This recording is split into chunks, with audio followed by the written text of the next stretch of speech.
In this video, we will use Desmos to create a scatter plot and perform exponential regression. We're asked to make a scatter plot from the table below, then use regression to form an exponential equation that best fits the data. Write the equation in the form y equals a times b raised to the power of x, round a and b to the hundredths place value. For the first step, we need to enter the data into Desmos. And there are a couple ways of doing this. To begin, we go to desmos.com and click Start Graphing. We can enter the data manually by clicking the plus for add and then add a table. Then enter the data in a vertical table. However, if we have the data in a spreadsheet, for example in Excel, we can simply copy and paste a table in this cell, which is much faster and has the advantage of automatically adjusting the window for the scatter plot.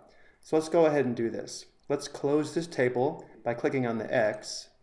And again, we will assume we have the data in a spreadsheet. It does have to be in a vertical table, not a horizontal table. So we select the data, press Control-C for copy, go back to Excel, click in the first cell, press Control-V. Notice how we now have the table in Desmos, and on the right we have the scatter plot, and the window is automatically adjusted. To reposition the graph, click, hold, and drag the graph. Notice in the table we have the variables x sub 1 and y sub 1. This is important. To perform the exponential regression, we must use these variables. To perform exponential regression, press the plus for add, and then add an expression. We begin by entering y sub 1 from the keyboard or using the Desmos keyboard. I will use the Desmos keyboard so you can see what I'm pressing. To open the Desmos keyboard, press the Desmos keyboard. To enter y sub 1, we click y1. To perform regression, we do not use the equal sign. We use the tilde or twiddle, which means regressed against.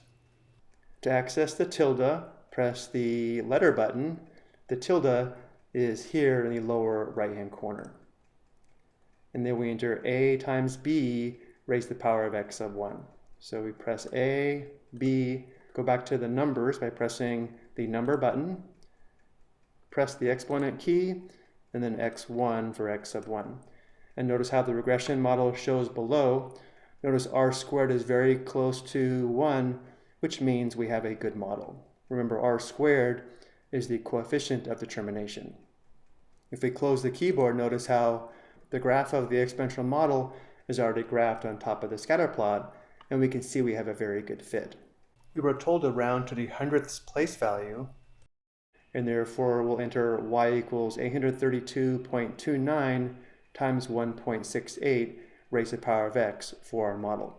So going back to our work, our regression equation is y equals 832.29 times 1.68 raised to the power of x. And now we'll go back to the graph of our model and answer the following questions. The first question is predict the y value to the nearest whole number when x equals 7. So going back to the graph, let's click plus for add and then add another expression, and let's enter the equation x equals 7. Notice how this graphs a vertical line through x equals 7.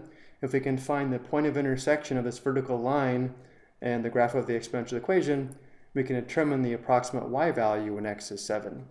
Let's zoom out by pressing the minus button and then click on the point of intersection. Notice the ordered pair is 7, 31,768.185, which means when x is 7, y is approximately 31,768. Now I do want to point out this y value is using the equation where a and b have additional decimal places, not our model with 2 decimal places. If we use our model, we would have more of an error and the y value would be slightly different. And I do want to show this. Let's go ahead and press the plus for add and then add another expression.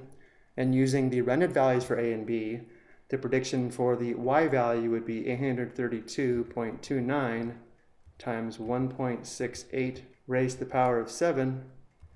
And notice how this y value here is different from the y value from the graph, again because this y value is using the rendered values for a and b, and the y value from the graph is using the values for A and B shown here with more decimal places. We will use the y value from the graph of approximately 31,768. So going back to our work, we will say y is approximately 31,768. Next, predict the x value to the nearest tenth that will give a y value of 5,250. Again, let's go back to our graph. We will add another expression. So click plus, select expression, and now we will enter y equals 5,250. Notice how this gives us a horizontal line. If we determine the point where the horizontal line intersects the graph of the exponential equation, we can determine the approximate x value that will give a y value of 5,250. So clicking on the point of intersection here, notice how x is approximately 3.54, but we're told to round to the tenth place value, so we will say x is approximately 3.5. And for the last question, we're asked to predict the x value to the nearest tenth that will give a y value of 51,700. So going back to the graph, let's just change this equation from y equals 5,250 to y equals 51,700. Now notice how we don't see the horizontal line because we need to adjust the window.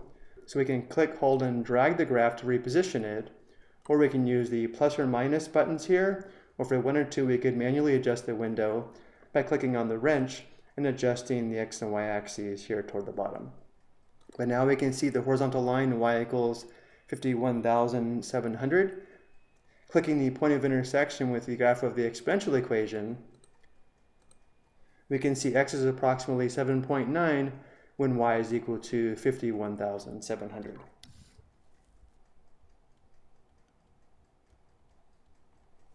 I hope you found this helpful.